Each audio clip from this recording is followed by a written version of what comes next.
دهم دلو سال 1355 هجری شمسی روز پر افتخار که در تاریخ کشور جمهوری افغانستان ثبت کردید. در این روز پرشکوه یکی از مهمترین رویدادهای تاریخ کشور با بیانات رهبر انقلاب 26 سرطان سال 1352 آغاز شد.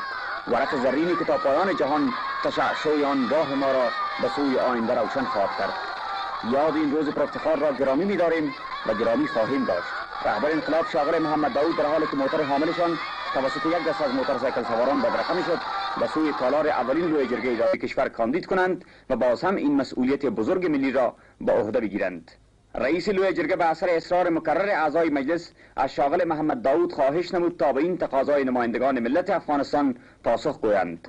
رهبر انقلاب خطاب به نمایندگان ملت فرمودند: من امروز از احساسات صمیمانه و قدرشناسی شما به نهایت متاسفم و تشکرات قلبی خود را و خدمت شما تقدیم میکنم. مؤسس جمهوریت فرمودند: اگر بیاد رفقا باشم، در روز اعلام جمهوری ما یک جمله گفته بودم و این بود که در طول مدت مسئولیت های مختلف در خدمت وطنم همیشه در جستجوی هدفی بودم که برای مردم افغانستان، مخصوصا طبقات محروم و نسل جوان مملکت، یک محیط مثبت و واقعی نشو و نمای مادی و معنوی میسر گردد.